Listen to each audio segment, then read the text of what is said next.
Hi, నేను doctor Vikram Singirkonda. Welcome to Delta Bull trading academy.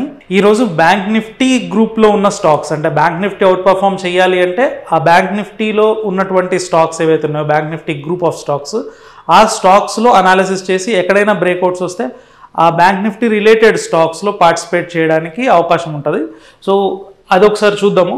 ఇక్కడ చూసినట్లయితే ఆల్మోస్ట్ అన్ని స్టాక్స్ కూడా హయ్యెస్ట్ కాల్ ఓపెన్ ఇంట్రెస్ట్కి దగ్గరలో ట్రేడ్ అవుతుంది. హెచ్డిఎఫ్సి బ్యాంక్ కానీ, తర్వాత ఐసిఐసిఐ బ్యాంక్ కానీ, అండ్ ఎస్బీఐ కానీ, ఇవన్నీ చిన్నపాటి ర్యాలీస్ తర్వాత resistance highest call open interest దగ్గర ఉండడం అయితే జరిగింది.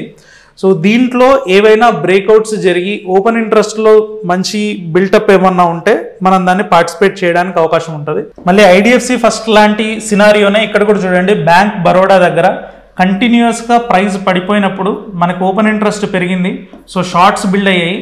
అండ్ ఇక్కడ 250 దగ్గర బాటమ్ ఫామ్ అయిపోయాక ఈ ర్యాలీ అనేది కంటిన్యూస్గా షార్ట్ కవరింగ్ వల్ల వచ్చింది. నేను ఇందాక చెప్పిన పాయింట్ సేమ్ ఇదే సినారియో మీకు ఐడిఎఫ్సి ఫస్ట్ బ్యాంక్లో రావడానికి అవకాశం ఉంది. చూడండి, మనకి ఈ ర్యాలీ అనేది షార్ట్ కవరింగ్ వల్ల వచ్చింది. ఆ తర్వాత నిన్నటిది ఈ రోజుటి మూమెంట్ ఏదైతే ఉందో అది లాంగ్స్ బిల్డప్ వల్ల వచ్చింది. అంటే పాత షార్ట్స్ కవర్ అయిపోయి ఆ తర్వాత న్యూ లాంగ్స్ బిల్డ్ అవుతూ అప్వర్డ్ ప్రొపెల్లింగ్ జరిగింది. సో ఈ టైంలో ఇక్కడ చూసుకున్నట్లయితే 260 కాల్ ఆప్షన్ దగ్గర కంప్లీట్గా అన్వైండింగ్స్ జరిగిపోయి 270 పుట్ దగ్గర చాలా ఎక్కువగా పుట్ ఆప్షన్స్ బిల్డ్ అవ్వడం జరిగింది. సో ఇక్కడ ఎవరైనా కనుక ట్రేడ్ చేయాలి అనుకుంటే 270 లెవెల్ని స్టాప్ లాస్ కింద పెట్టుకొని లాంగ్స్ ట్రేడ్ చేయొచ్చు.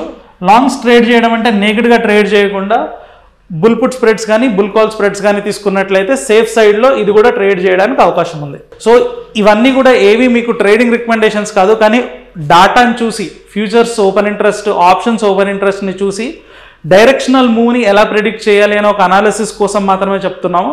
సో వీటిలో మనకు కనబడ్డ ప్రతిదీ, అంటే ఈ సినారియో జరిగింది కాబట్టి it's bound to go up అని, లేకపోతే ఖచ్చితంగా కిందికి పడాలి, ఇక్కడ నుంచి ఖచ్చితంగా పైకి పెరగాలి అని మనం ఏది కూడా శాసించలేం. కాబట్టి మార్కెట్లో మనం చేసే ఏ అనాలిసిస్ అయినా కానీ 80 to 85% ఆఫ్ ద టైం మనం లాజిక్ ద్వారా వెళ్తున్నాం కాబట్టి 80 to 85% ఆఫ్ ద టైం మనం రైట్ అవ్వడానికి అవకాశం ఉందనే ఉద్దేశంతో రైట్ రిస్క్ మేనేజ్మెంట్తో మంచి ట్రేడ్స్, స్ప్రెడ్స్ తీసుకున్నట్లయితే లాంగ్ రన్లో ప్రాఫిట్స్ పొందడానికి అవకాశం ఉంటుంది. సో ఈరోజు మనం బ్యాంక్ నిఫ్టీకి సంబంధించిన స్టాక్స్ చెప్పుకున్నాం. ఎందుకంటే బ్యాంక్ నిఫ్టీ అవుట్ పర్ఫామ్ చేయడానికి అవకాశం ఉంది కాబట్టి ఆ బ్యాంక్ నిఫ్టీ అవుట్ పర్ఫామ్ చేయడానికి ఏ స్టాక్స్ దోహదపడడానికి అవకాశం ఉందో మనం స్టాక్ వైజ్ స్ప్లిట్ చేసుకొని నీట్గా అనలైజ్ చేసుకున్నాం. కాబట్టి ఇదే విధంగా మీరు కూడా మీకు నచ్చిన స్టాక్స్లో అనలైజ్ చేసుకొని ట్రేడ్ చేసినట్లయితే మంచి లాభాలు వస్తాయి. సో ఇలాంటి అనలిటికల్ వీడియోతో మళ్ళీ నెక్స్ట్ డే కలుసుకుందాం. Thank you.